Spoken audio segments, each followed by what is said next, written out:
Now, the phone here at KMJ, as if we only have one, the phones have been screaming about and for my guest today. And due to some threats on Minister Farrakhan's life and mine, isn't that interesting? I mean, I've got some of the most obscene, hateful phone calls I've ever gotten in my life today.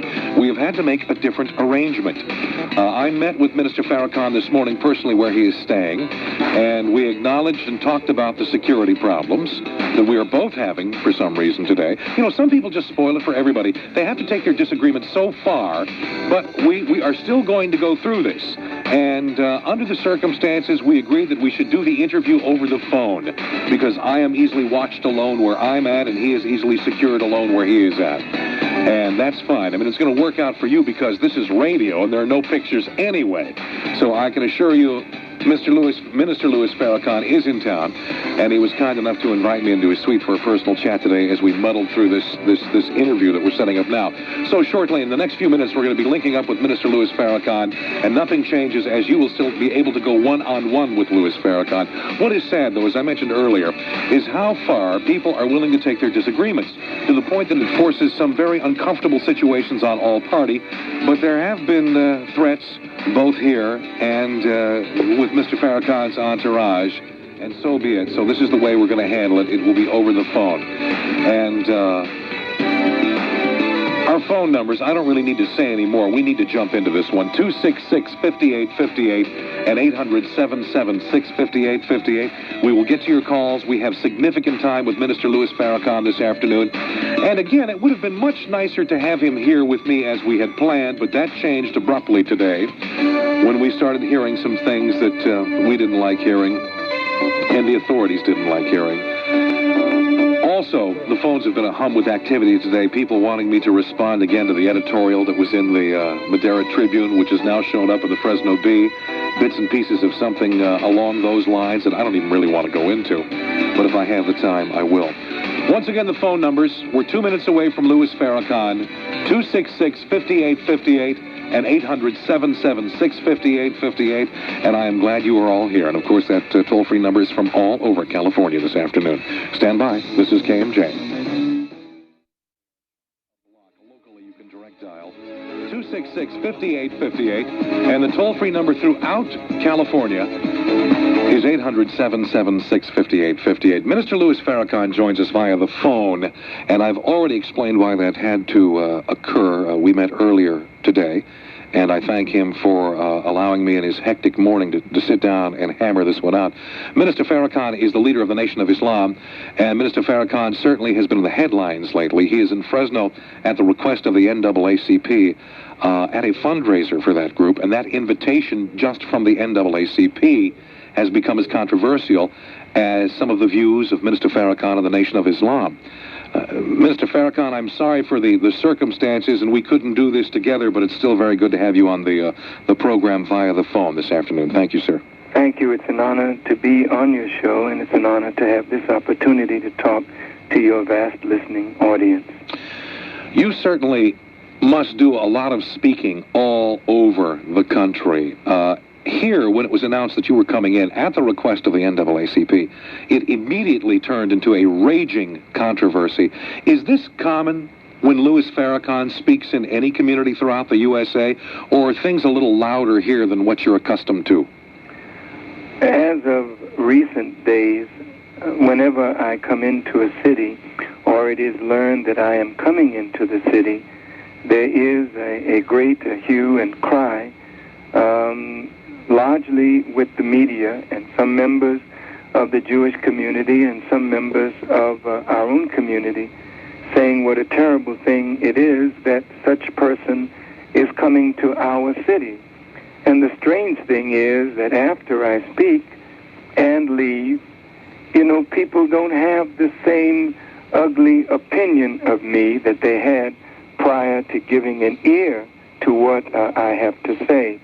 And I certainly hope, and I'm sorry that such controversy broke out here in this area, but I'm hoping that when I leave, it'll be the same as it is in other cities and towns, that they will say the man is not as bad as we really thought he was. When you traveled Are you often threatened? Your entourage threatened? There have been some threats today via this radio station. We've heard from some people who said they were going to do this, that, and the other thing.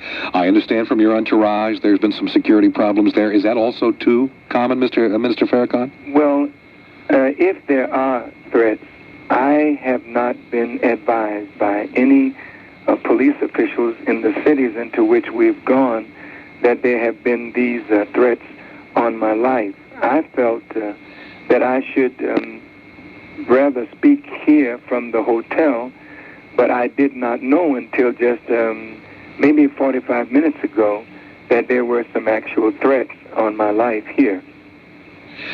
One of the areas that I have been trying to understand and cope with concerning your religion, all politics aside, although that many people would say they're one and the same with you, but let's talk about the religion itself, the Nation of Islam, its origin, and then the obvious comparisons that are made to the Islamic faith of the Middle Eastern peoples, which some people would say there is no relationship whatsoever between the Nation of Islam and what goes on religiously and theologically in the Middle East. But Minister Farrakhan, I've heard some rather wild things, and I'll start with the most obvious, such as white people being created by mad scientists. Where is that coming from, and then where do we need to go from here in trying to understand what the Nation of Islam is all about? Certainly. First of all, Islam is Islam wherever you find it on the earth. The basic creed of all Muslims is that there is but one God. His proper name is Allah. And the basic belief in Islam, which means entire submission to the will of God, is that all of the prophets of God, from Abraham to Muhammad, taught obedience to God, submission to the will of God.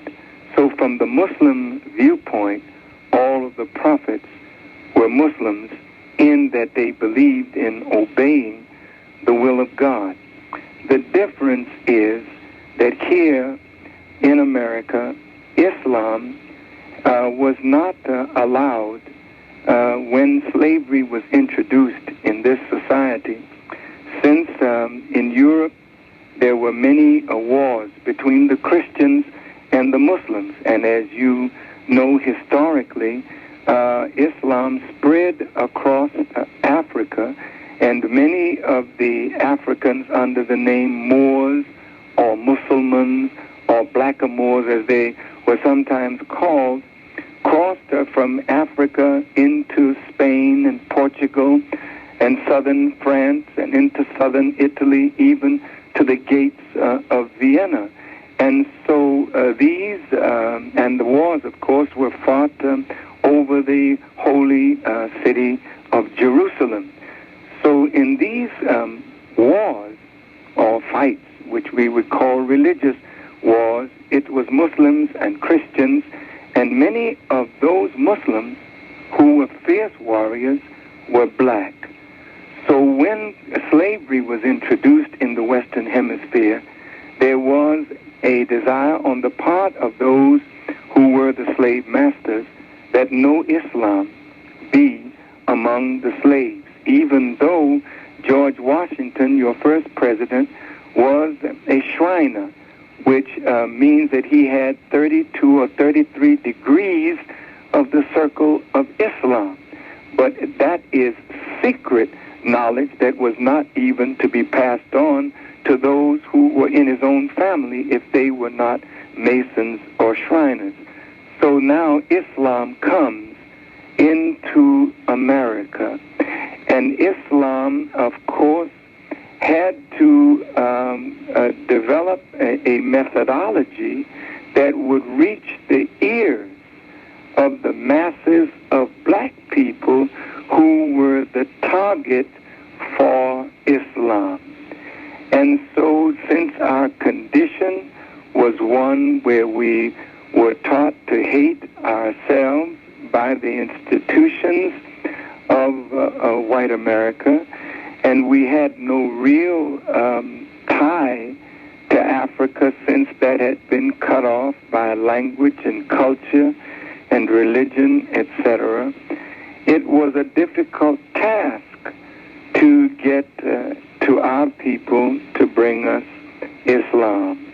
The Honorable Elijah Muhammad did teach us that white folk are not by mad scientists, by no means, but that white folk, as I don't like to be disrespectful in any way, but white people, as the Honorable Elijah Muhammad taught us, are not descendants of apes, but are from the original people of the earth, who are the dark people of the earth. And this is borne out by your own geneticists and scientists, that when they want to look for the origin of man, they don't go necessarily to Europe. They found the origin of human life in Africa, and most of the scholars admit that the original people of the earth were dark, and that a color came out of the original people. And that's what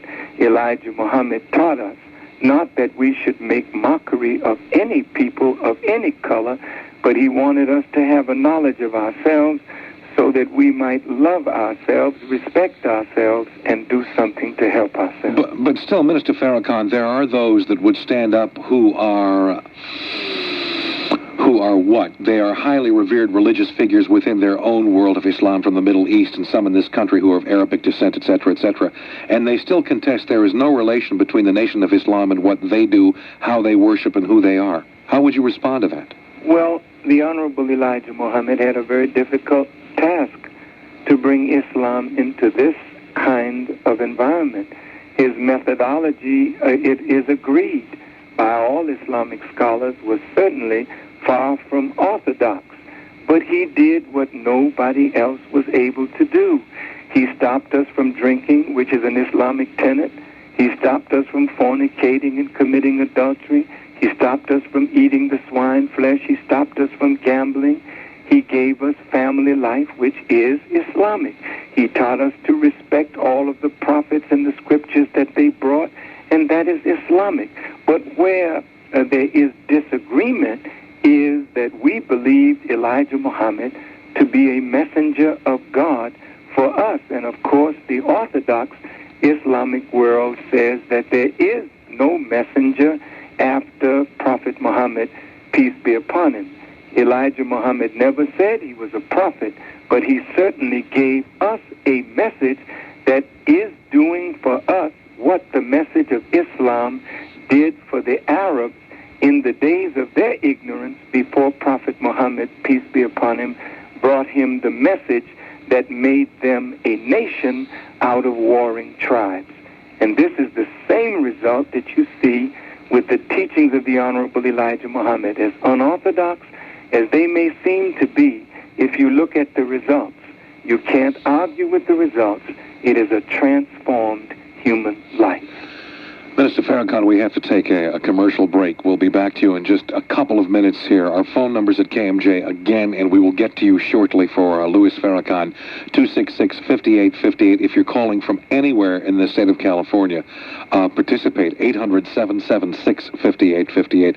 When we come back with Minister Louis Farrakhan, I want to pursue history a little bit more, and then we'll get into some things more or less confined to latter-day news. This is KMJ. Stay with us.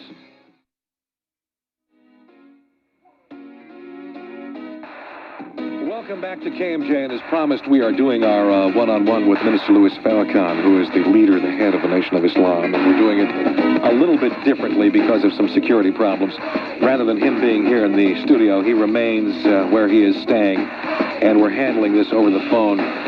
Minister Farrakhan, I want to talk about history a little bit. You seem to be very much steeped in history. When you speak a lot of history.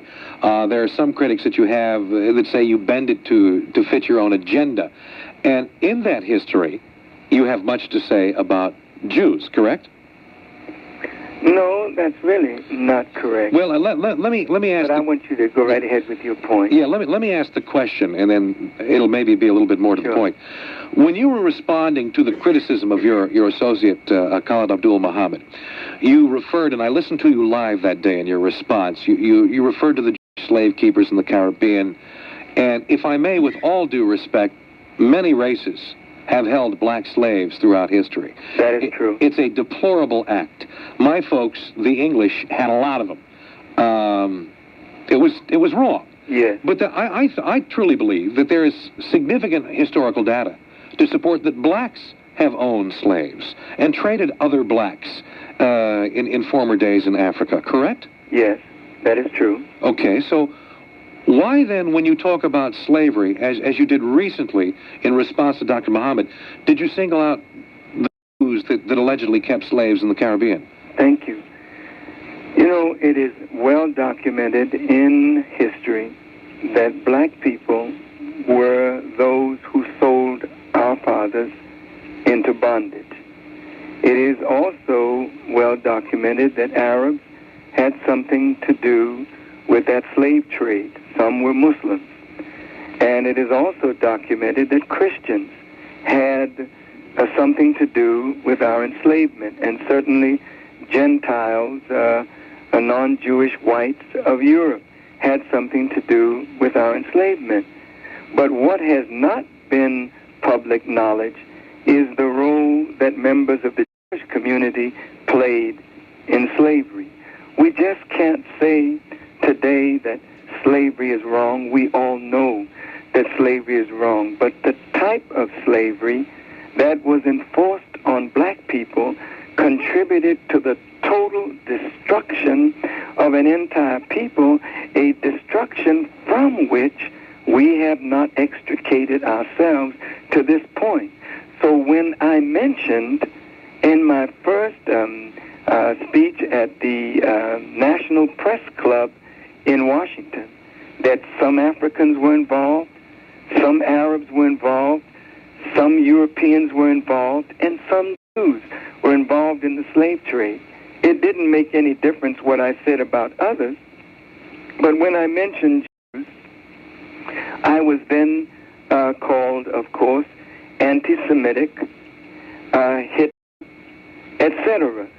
Now, I believe that all of us in this world, according to what we read of Bible and Quran, none of us are holy. None of us have done completely right, and all of us can be criticized. None of us are above criticism. And certainly, Jews are not above being criticized for any behavior of theirs that is not consonant or in harmony with the divine teachings of the prophets or what is correct morally and ethically.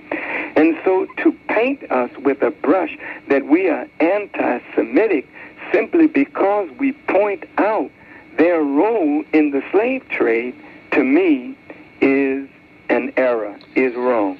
Well, let me give you ample time then, before the many people listening this afternoon, to respond as to where this painting with the big brush is coming from. For example, I mean, there has long been this bad rap on the Nation of Islam as being anti-Semitic.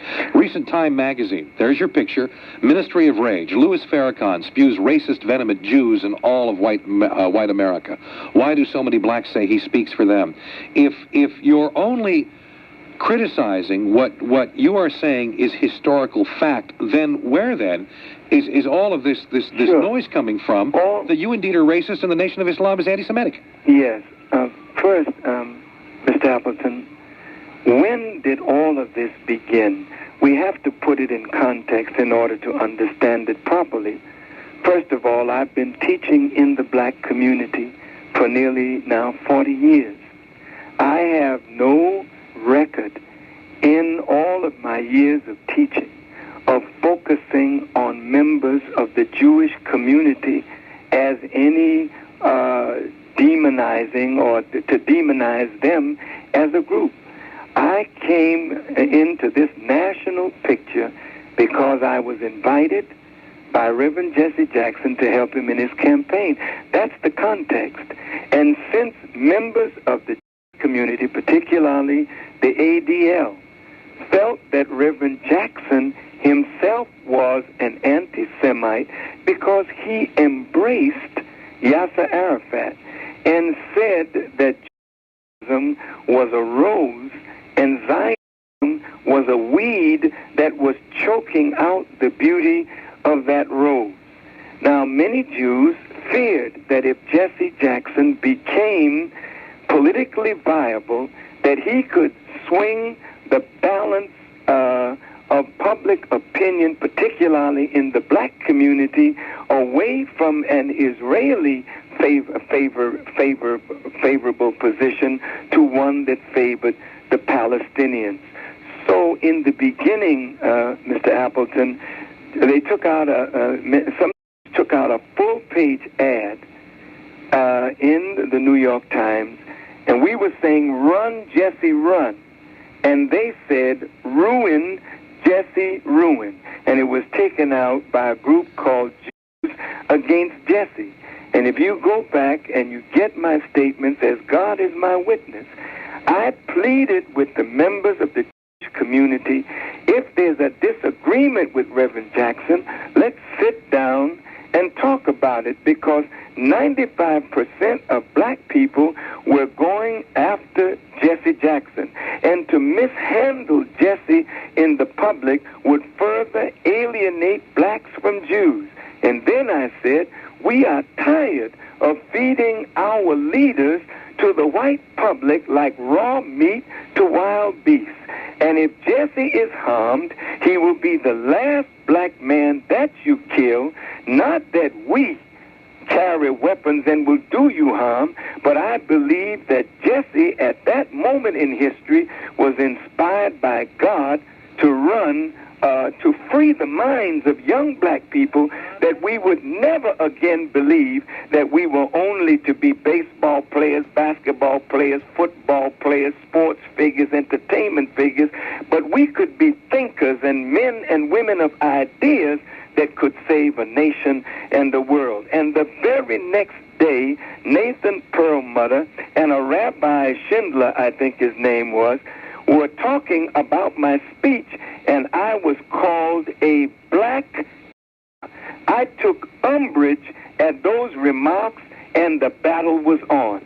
I am not a, and nor was I appealing to anybody adversely against Jews. I was appealing to Jews to reason with the candidacy of Reverend Jackson and handle him with a bit more respect than they were handling him. And that's how the whole controversy got started. Up until that time, there never was a time in my history that I had any conflict with members of the community. The conflict has heightened a little bit now. A lot. And let me say, Mr. Farrakhan, too, you also carry a message which many people deem very positive, and we will get to that.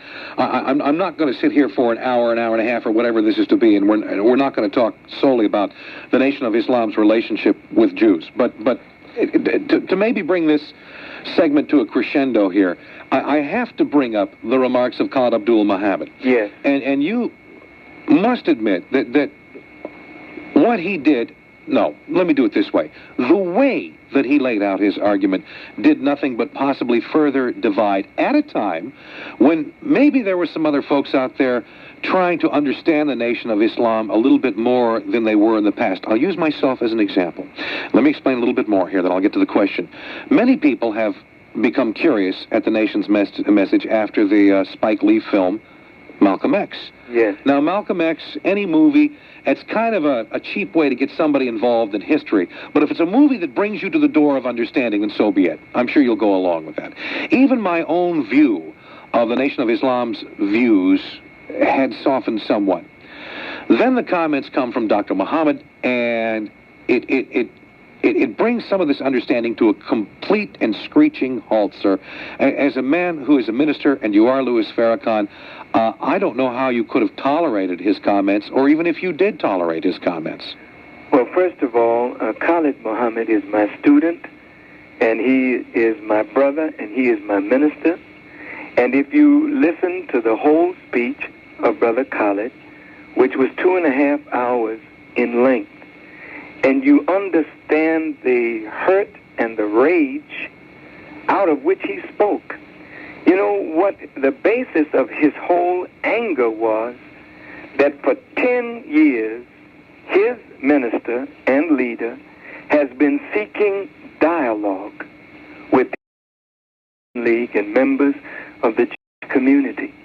The Anti-League steadfastly has refused to dialogue with me or with us, even when some members of the Jewish community, particularly in Atlanta when we had our convention there, wanted to dialogue with us.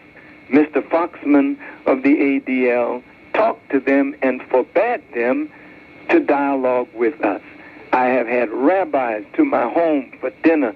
We have talked very frankly and candidly, and I've been to their homes for dinner. But that does not trickle down to the common person in the Jewish community.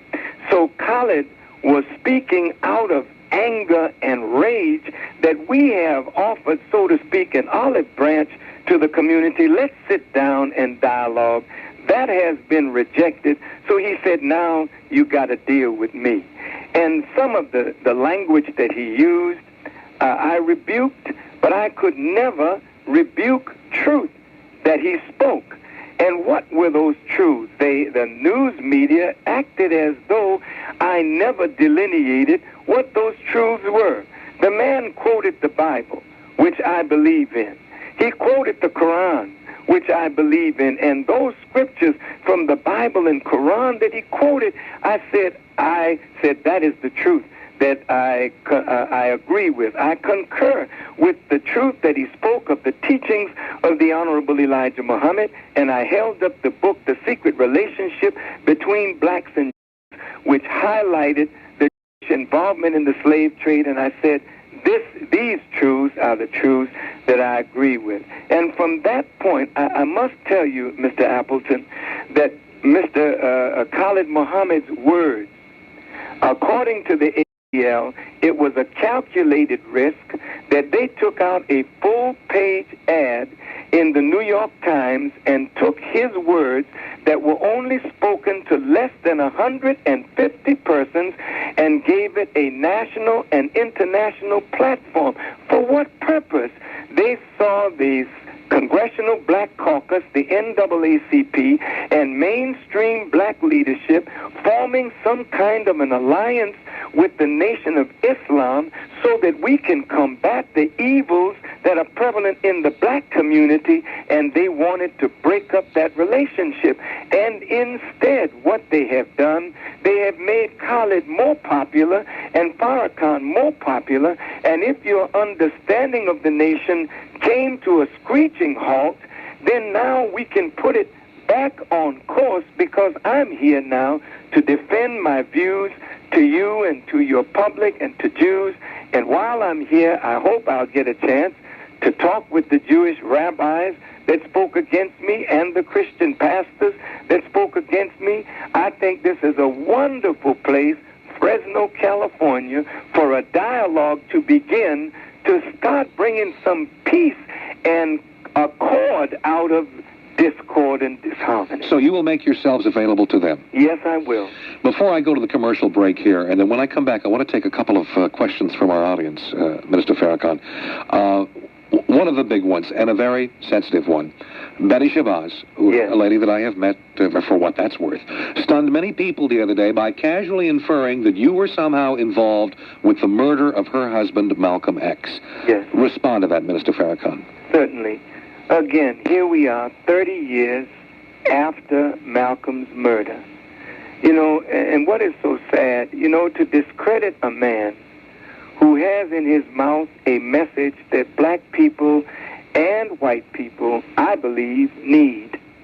To discredit that man by making him a murderer, possibly causing unjust imprisonment to him and even causing his murder, is a gross miscarriage of truth and justice. Betty Shabazz on television in New York was shown a clip of a part of my address, maybe less than 30 seconds, which would inflame her as the wife of Malcolm X. You're saying it was taken out of context? Of course. And then she was asked, did Louis Farrakhan have anything to do with the assassination of your husband?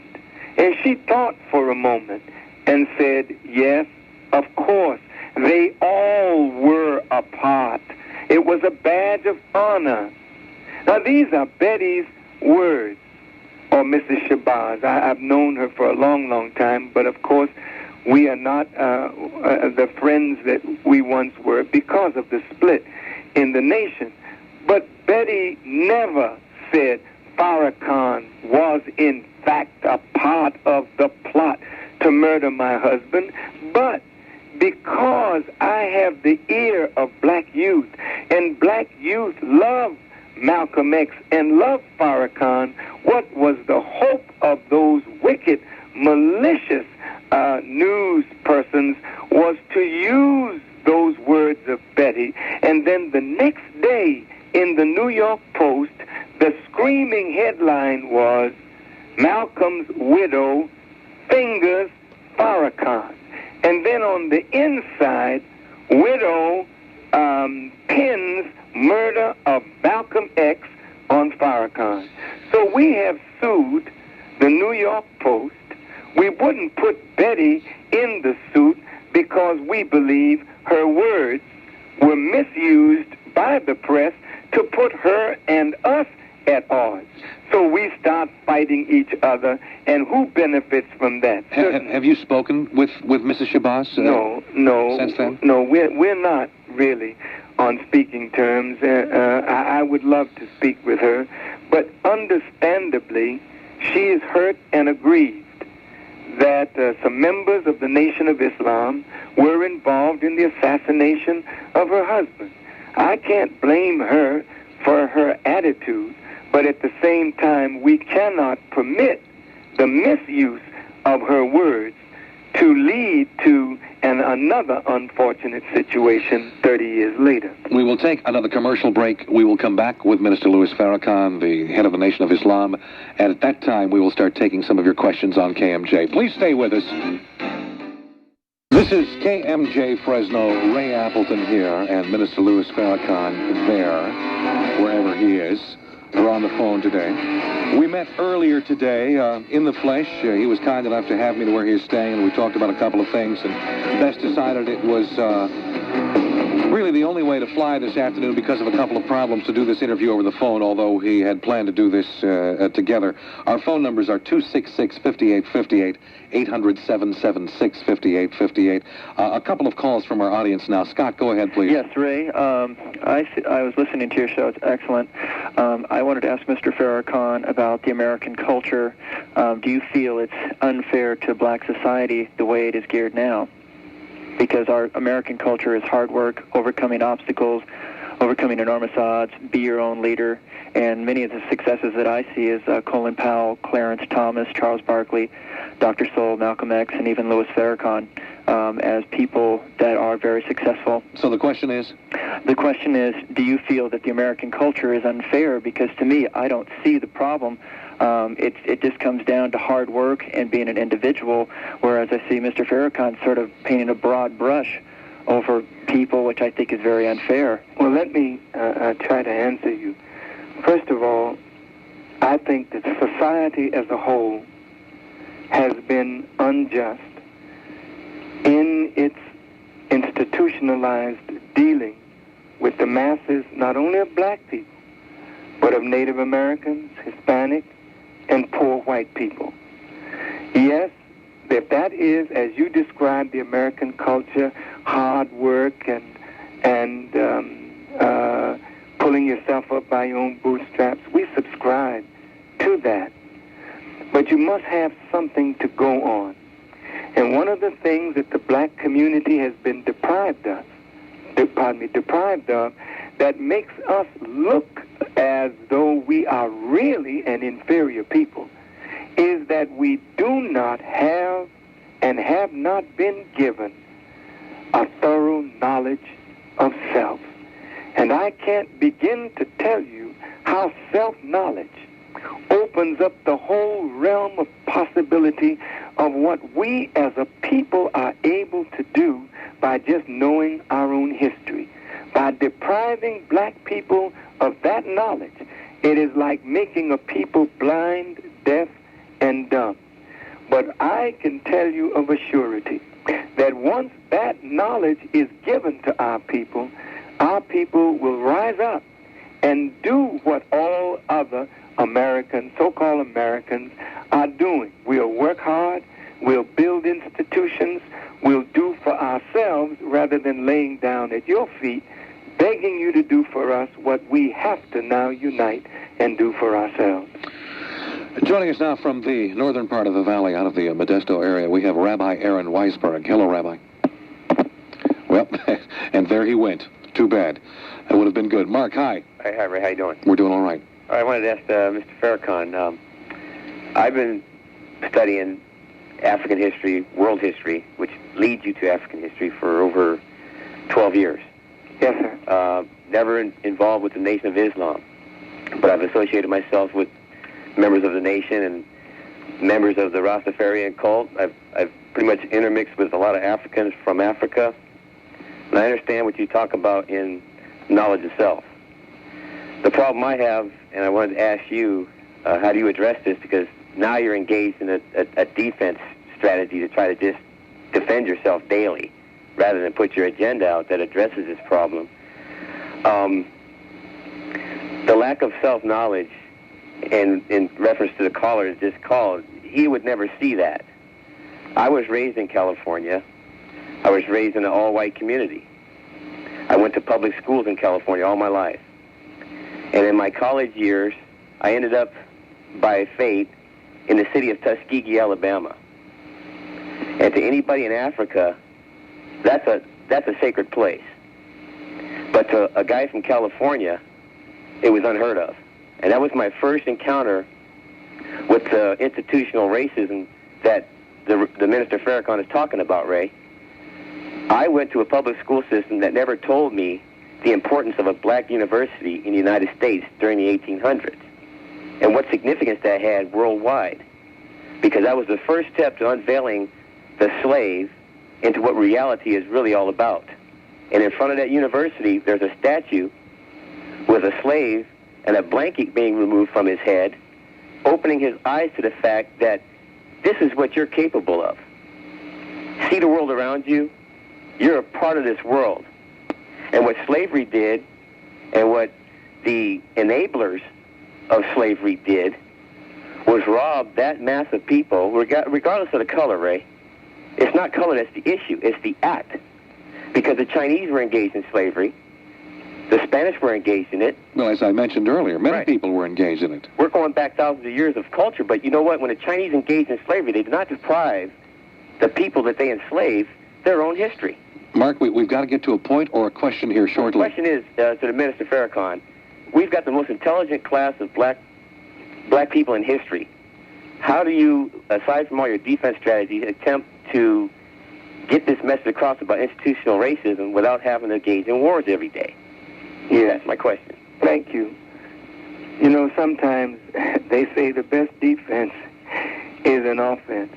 In reality, by defending myself from the charges that I believe are patently false, it does enable me to break through a veil of propaganda to reach not only my own people, but to reach white people as well, Jews and Gentiles as well. I have written a book. It's titled Torchlight for America, in which I outline ideas that I believe would help solve some of the problems of crime and violence in our community, some of the economic problems of black people and of the total society. What I see, my dear listening audience, is a great nation on its way to ruin. There is no power on this earth that militarily can defeat the United States of America. But America is dying from an internal rot and a loss of moral and spiritual direction. And of course, as long as I am painted as an anti-Semite, a hater, and a spewer of racist venom, then we can't deal with the real problems that are ill-affecting a nation of people. It grieves me when I turn on my radio and I can't hear from morning to night nothing but filthy songs. filthy lyrics. I can't take my wife or my daughter to the movies because the sex act which God gave us as a private act is now publicly displayed in the most vile and filthy way. The children of America, black and white, are being poisoned daily, mentally, by this barrage and onslaught of filth. And the vast talent of black and white is being subverted to be used to really denigrate and dehumanize and desensitize the American people to filth and vulgarity. The standard of morality that tells us what is right and what is wrong is being obliterated so that people are now setting up their own standard as though God has not given us a standard and society no longer has a standard worthy to be followed. And this is crippling young Americans, where 10 to 30% of American children are graduating from high school as functional illiterates. And as education is the torchlight of civilization, when only 19% of high school white children are graduating proficient in mathematics, and 6% of Hispanic children are graduating proficient in mathematics, and only 2% of black children are graduating from high school proficient in mathematics, yet the Asians are graduating 39% proficient in mathematics, which is the basis of all science. Then America in the 21st century is headed for a fall. So while all these false issues are raised, the American people are dying, and my people are dying in the streets. So I think the brother is right. We need to get on with the substantive issues that affect American people, black and white, and let us not get off on these side issues of who is anti-Semitic and all of that, which, I mean, if that is what they want to pin on me, I'm not stopping one Jewish person from success in this country, but my people are dying for the lack of knowledge. More of your phone calls. Mohammed, go ahead. Hi. Hello, Mr. Farrakhan. Yes, brother, how are you? I think you're a very brave man. I just called and tell you I appreciate you very much. Thank you, brother. You're going to speak in Fresno today? Or? Yes, I hope to speak in Fresno tomorrow evening, if it's the will of Allah. And I look forward, if you are able to come, Brother Muhammad, I look forward to seeing you. I look forward to seeing you. I just like a lot of things to say. You're a very, very brave man, and I'd like to come see you someday. And in the valley, I just think you're very, very brave, and I have a hard time to say. Thank you so much. I feel very proud to speak to you. It is my honor. Mr. Farrakhan, let me ask, Mohammed, thank you for the phone call. Your message of self and responsibility is a very, very good one. And many people would say that sounds very white and very conservative, since people love to play games with labels now.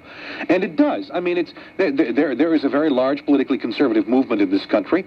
You know it, and I know it, and many of my views on economy and education and crime have grown extremely conservative, to use the word. Are you ever bothered when a comparison is made like that? I mean, there is this line of responsibility in mainstream conservatism, which sometimes can be identified as very, very white when it really isn't. But I'm wondering how you react to that comparison. Well, I'm glad you made that last statement, Mr. Appleton, because it's not really white. You know, the prophets of God that taught the children of Israel and the prophets that have appeared in every part of the world taught righteous principles, and if that's conservatism, then so be it. But I don't believe that black people can earn the respect of whites or others until we earn the respect of self. And you can't earn the respect of self laying at the foot of another people, begging them constantly for a job or for respect. If we are blessed to go to the schools in America and get some of the finest education of any black people on this earth, then this puts on our shoulders the responsibility to manifest that education and take some of the $300 billion purchasing power of our community and turn it into homes and factories and institutions that will serve our needs and the needs of the greater or the majority community. And that's not somebody else's fault. That's not somebody else's responsibility. That responsibility is on the shoulders of every black leader, every black preacher, every black teacher, every black politician, and every black person. I, like you, am tired of hearing our people blame white people for every evil that happens to us. Yes, slavery happened. Yes, we were set at naught. But as long as knowledge is available to us and truth is available to us and God is available to us, we have no right today to blame others.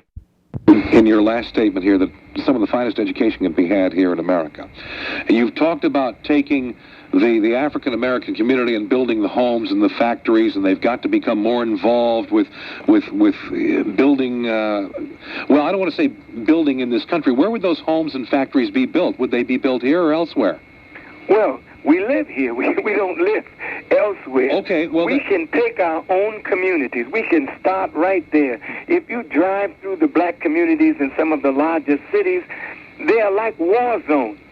But yet these buildings are belonging to some person or some bank.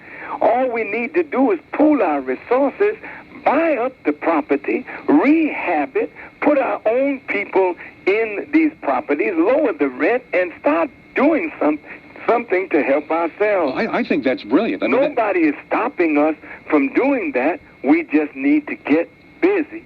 You know, Mr. Appleton, here is America feeding manufacturing to third world nations.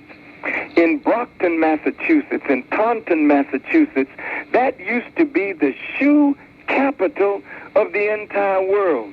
We have ceded that to Italy and Spain and other countries. We used to make our own shirts and our own suits. Now today, the shirts are from Hong Kong. The suits are from Hong Kong and from Italy and other places. And when we close down our factories and feed manufacturing to third world countries while we have the inner cities that are in a third world condition, I believe that we can manufacture our own products and sell them to the American public. I think the black community needs to be given a chance to do that. But first, we must make the black community free of some of the crime and violence, because nobody will invest in the black community if it is criminal and prone to violence and filled with drugs. So it becomes our responsibility as leaders to find a way to clean up our community. Then we can attract business into our community and create business with the dollars that we throw away on drugs, alcohol, tobacco, and foolishness. Okay, let me say to what you just said, I couldn't agree with you more. I mean, it's absolutely the way it should be. But back to my original point, and we almost got derailed there. There is this great view of Louis Farrakhan, this great view of Malcolm X, this great view of the Honorable Elijah Muhammad, this great view of the Nation of Islam as being strictly separatist. Strictly. Now, does that mean separate from white society? The way you're talking now, it doesn't sound like that. Does that mean separate from the United States of America? The way you're talking now, it doesn't sound like that, sir. Here's what we're saying. If, as a people, we cannot get freedom, justice, and equality within the framework of America's political and social and economic system, we have to then provide a future for ourselves and our people.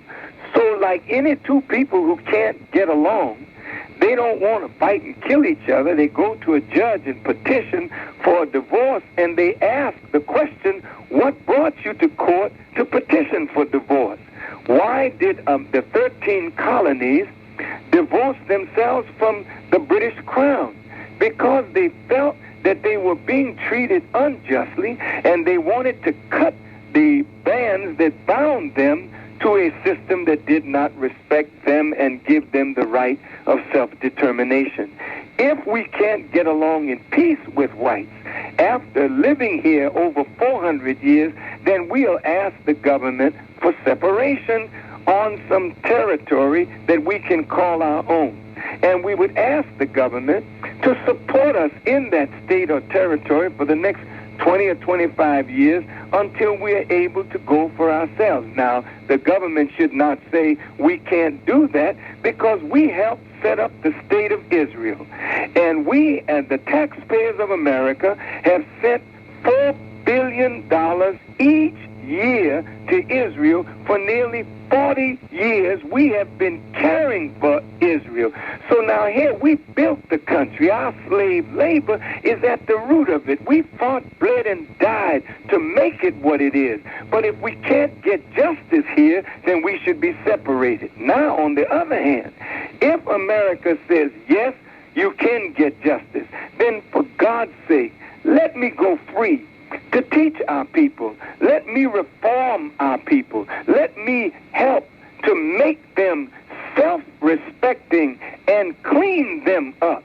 Then we won't have to go anywhere. We can work in our community to make it a decent place to live and then work in cooperation with whites and Hispanics and Jews and Gentiles and Christians and Muslims to make America maybe not what the founding fathers envisioned, because they envisioned the country by white people, of white people, for white people. But if this is going to be truly a melting pot, then we need a whole change in the educational system, a change in the political dynamic. We need a change in the philosophy that undergirds America so that black, brown, red, yellow, and white can truly live together, not in hypocrisy, but under a new reality. And we would be willing to work to make that a reality if America is willing to do that. But if not, then we ask to be separated in a state or territory of our own, that we can do these things for ourselves. That's the bottom line. We don't want a divorce, but my God, if we're forced to, we don't want to stay here and kill each other. Let's go to the judge and settle this thing peacefully. And remember, there's alimony. Mr. Farrakhan, how are we doing on time? Can you stay a little bit longer? I can stay about 10 minutes more. Thank you. Let me take a break, and we will come back, and we will devote that remaining extra time to your phone calls on KMJ. As we continue with Louis Farrakhan. Just a little bit longer here with Minister Louis Farrakhan, the head of the Nation of Islam. It's been an interesting afternoon. I have a feeling it's going to be an interesting weekend. Remember, he is speaking tomorrow night over at the Fresno Convention Center. It's basically a fundraiser for the NAACP. John, go ahead. You're on the air. Hi. Yes, Ray. First of all, as an aside, I'm wondering, how did you manage to arrange your departure for 3 weeks immediately after this interview? Strictly coincidence, my friend. Strictly coincidence. I'm sure it is, but it's a smart move. Why is that? I'm sure you'd have questioned the next few days if you were around town. But at any rate, let's come to the subject. Much has been written about the comments of Mr. Farrakhan's national assistant, and that is his title, Khalid Abdul Muhammad, when he spoke at the Keene College in Union, New Jersey on November 26, 1993, and made the following comments. And I quote, "The Jews crucified Jesus. They exploited the Germans. Sick. Everybody always talks about exterminating 6 million, but nobody ever asked what they did to them. They went in there in Germany the way they do everywhere they go. They supplanted, they usurped. They had undermined the very fabric of society. In the United States, they took control of the Federal Reserve and the White House. They persecuted the blacks. They dominated the slave trade. They participated in the civil rights movement in order to exploit the blacks. The Jews and the Arab slumlords are sucking our blood in the black community. The black women, what the Jews did, what they did against Nat Turner, it's all in here in the quote, the relationship between blacks, which incidentally is a book that was published by the Nation of Islam. But the worst is the lie of the Jews. It is, in a sense, the essence. The hook-nosed, bagel-eating, lox-eating are not, in fact, for you, referring to his black audience, for you are the true Jews, you are the true Hebrews, you are the truths who are in line with Bible prophecy. Now, in response to that diatribe, which, as foul as it was, what Mr. Farrakhan had to say when confronted with it was that he was opposed or unhappy with the manner in which Khalid Abdul Muhammad expressed himself, but that he believed in the truth of what he had to say. Now, that means that he believed in the truth of what I just read, in addition to the truth which were also expressed by the same Abdul Muhammad, that the Pope was a killer, and that the speaker called for the extermination of all who remain in South Africa after the formation of the new government. Now, yes, John, what would you have Louis Farrakhan respond to? I would like to respond to his whole. Yeah, I want to know what he means. He believes in the truth of what Muhammad had to say. Yes, thank you very much. First, I'm not a student of Brother Khalid. I am not here to answer for Khalid's teaching, but I can tell you what I teach, but I will be glad to look into all of his words with you, but time won't permit me to do that, but I'm going to give you a general overview. I said... I mean, when you said you believed in the truth. I'm going to explain that. First of all, I don't think it is a proper thing to make mockery of anybody's nose or lips or hair, because you have no control over the way you are born into this world genetically, nor do I. And for whites to make mockery of us, as some of the members of your community have done through the movies and other things, of our burr head and our broad nose and our thick lips and our black skin, etc., we have no control over that. But we do have some measure of control as to how we respond to knowledge. Now, whatever Brother Khalid said in terms that were vile and repugnant, I repudiated that and I rebuked that.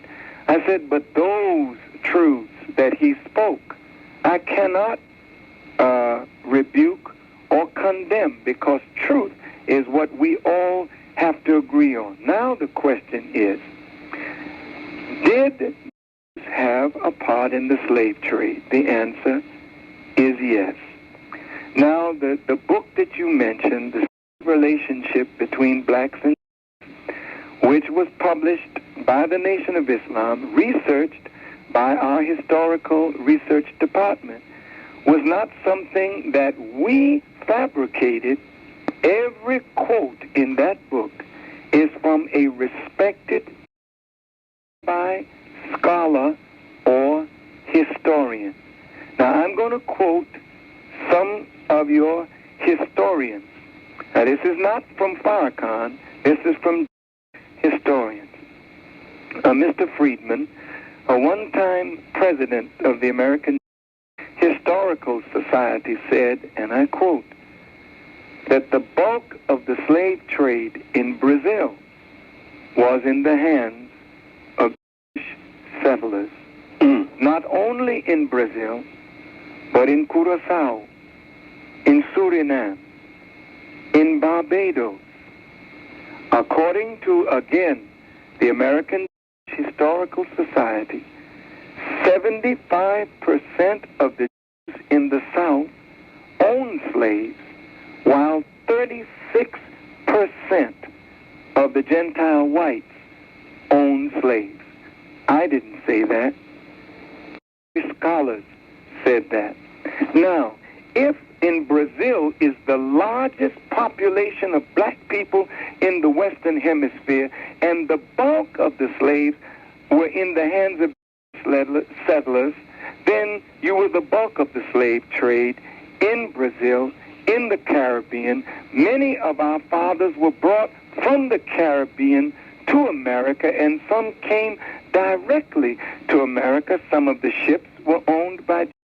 Some of them were captained by Jews.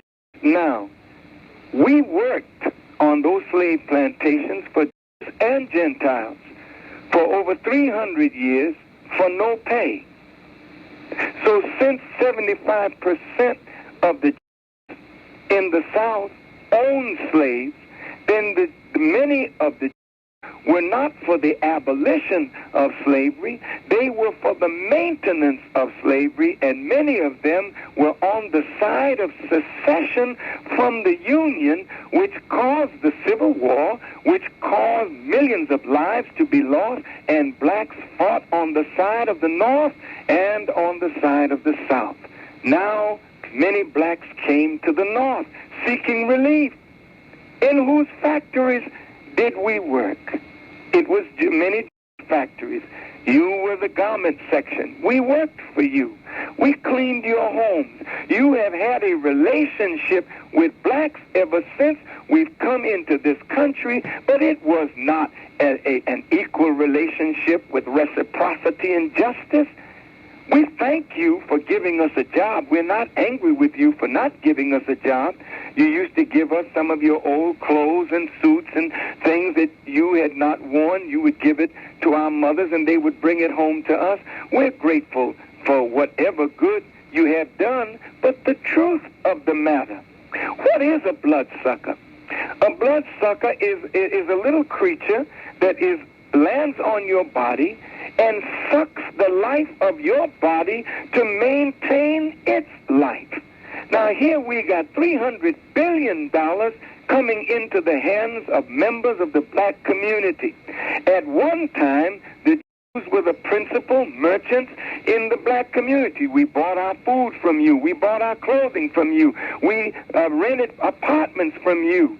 And you charged us the price that you felt we should pay, and we paid it. And the money didn't stay in the black community. It went to enrich your community. You attached yourself to our talent. You became our manager. You were the landlord. We were the tenant. You were the agent. You are the agent today. You're the manager today. We have a relationship with you, but it's not reciprocity. So when Brother Khaled said, bloodsucker, I don't necessarily apply that term just to members of the community, because others are sucking our blood. I use the term that the black community is like a giant mammary gland, or a giant tit, if you pardon that expression, and everybody is sucking from us, but we are not sucking from ourselves. So we need to provide the goods and services. I'm not blaming Arabs. I'm not blaming Koreans. I'm not blaming anybody for setting up business in our community. I'm blaming us for not providing the goods and services in our own community. Now the question comes, how did the Jews undermine Hitler? Ray, are we going to be subjected to this continuing diatribe? Well, wait, you asked the question. You asked the question, John. Now, hold on, because You give your run-of-the-mill anti-Semitic speech. You don't answer the question. I'm trying. Why don't you tell us? Is it not a fact that you referred to the religion as a religion? No, I never did that. You didn't. So the press completely misquoted you. Sir, with all due respect to you, as a I say I'm this. proud of you. Wait. Of course you are. I would never denigrate the faith of Abraham, or the faith that Abraham gave to you and to me and to Christians. I would never call your religion a religion when that which God revealed to you or to your people took you up out of the gutter and made you world-renowned. No, you don't have a religion. You have a great religion. I'm glad to hear that the press. I'm glad to hear the press misquoted. They misquoted me, sir. Okay, and that has caused grief to Jews, and it has caused me grief. I'm trying to be a righteous person. And as a Muslim, I respect the Torah, and I respect all the prophets that God sent to Israel. And I wouldn't part my lips to condemn your religion. Now, let's go to what Brother Collins said about the Pope. If that was the case, wait a minute, 1 second. If that was the case, why did you on CNN within the last 2 weeks stand up and say that Talmudic scholars had caused blacks to suffer the mental anguish of believing that we, meaning the blacks... I quoted, sir, Dr. Harold Brackman. Dr. Brackman is a scholar who in 1977 wrote a doctoral dissertation called The Ebb and Flow of Conflict, Black-Jewish Relations up to 1900. And it was Mr. Brackman's research that said it was the Talmudic scholars, the rabbis and scholars of the Talmud that invented the myth of the curse of Ham, which caused black people so much anguish that we began to believe that we were black because we were cursed by God. I didn't invent that, and maybe you didn't, but Mr. Brackman's research said it was the Talmudic scholars. Now, don't argue with me, sir. Argue with Mr. Brackman. He's alive. And you know what? Mr. Brackman then wrote in the New York Times that Louis Farrakhan had made a vicious libel against him. And another, a Mr. Brenner, went right to the library, pulled it out, and quoted it in its entirety, and offered it to the New York Times, and the New York Times wouldn't print it, so it was printed in the black newspaper, the Amsterdam News, under the caption, Farrakhan was right. Believe me, sir, I will never misquote you, and I will never lie on you, but you all have to admit where there is truth. Now, who owns the Federal Reserve? Is the Federal Reserve owned by the American people, or is it a private institution? I would like to get a response. Who is Mr. Warburg? Wait a minute. Are you now telling us that the Jews own the Federal Reserve? That's what you're leading up to? I'm saying to you, wait a minute, sir, that's what you're leading up to. Why don't you answer my question with a yes or no rather than a speech? Can you do that? Sir, just for change. You raised the question. I'm trying to get an answer from you. I'm trying to give you an answer. Please do. According to what I read, there were some from Germany who came to America, met in New York State, and organized the Federal Reserve Bank. That is not owned by the United States government of America. Rothschild said he doesn't care who runs the country as long as he controls the money. Now, who is controlling the money? Who's printing the money in America? Why is it Greenspan?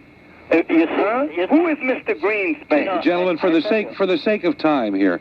Wait a minute, for the sake of time, Ray. I appreciate the time constraints, but by the same... Well, John, if you'd listened to me, I was going to extend you the remainder of my time constraints. I would like you to make your final point here, maybe to rephrase your question, say what you have to say, so I can have Mr. Farrakhan respond to you directly in the time that I've got left, John. Okay.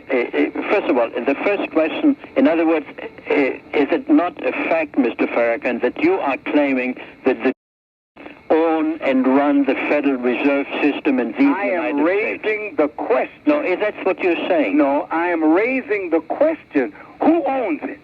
Who is Mr. Warburg? What part did he play in the formation? Mr. Warburg has been dead for decades. What are you talking about? Of course, I asked the question, who is he? Because he's dead, that means he was once alive. What did he do when he was alive, and what part did he play in the formation of the Federal Reserve? Mr. Farrakhan, in the introductory remarks, your host made reference to your practice of reciting history, and that you're well versed in history. Isn't that correct? He said that. I said that. No, I have no reason to dispute. I'm not going to tell you I'm well versed in history. I know what I know. That's why I'm raising a question as to the ownership of the Federal Reserve. Oh, you know the answer, Mr. Farrakhan. You know that the don't own any Federal Reserve. Do you have a part in it? Wait a minute. It's all anti-Semitic diatribes that we heard from the Nazis and then the likes, who stated that the on the banks, they own the Federal Reserve, they own this country. I mean, this really should be beneath you. Okay, with all due respect to you, sir, you know, that book that we researched is now being called the Bible of anti-Semitism. And I have had rabbis to tell me that that book that we researched in libraries as well as public libraries as a great calumny against the people. And I told the rabbis, I said, I will discard this book tomorrow morning if you will go before the people and quote, say that every scholar that we quoted is a liar. Then I'll throw the book away, because we only quoted what scholars, historians, and rabbis had to say. And for Jews to now say, and Blackman made a bold lie, he did write that in his book, and then lied and said he didn't say any such thing. So now, if you will lie on small things, and then say that what we researched is a lie, and it's a great calumny, all the other things that people are saying, they are also lies too. That's what makes me suspicious now of all the things Jews have categorized as gross lies on the Jewish people. If they're lies, I know we didn't print lies. We printed what you said, what your people said, and now you want to call that lies.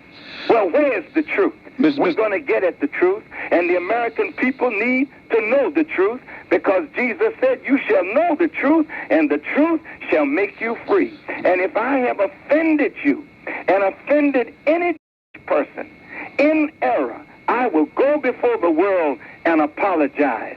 But if you have offended me and offended us, and you know it's the truth, then why don't you stand up and say, yes, we were wrong, and let's sit down and talk about it so we can make a better nation, a better country, and a better people. John, thank you for the phone call. Mr. Farrakhan, as you are the guest this afternoon, I will ask you again how you are doing on time. We've gone past your 10 minutes here. Well, I know my time is up, and I have so much more to do. I'm meeting with some pastors in a few minutes. That's understood. I know you're very busy. But I would like to make a closing statement with your permission. You have my permission. Please do. Sir, I want to thank you first and foremost for allowing me the opportunity to be on your show. Truth will set us all free. None of us are so guilty that we can't be redeemed, and none of us are so holy that we can't be corrected. I'm striving to be a righteous person, but I know that righteousness is based on truth. And as long as we hide the truth, then we'll never be able to be just and fair to one another. You admitted earlier in the talk that slavery was wrong and that the British were involved in it.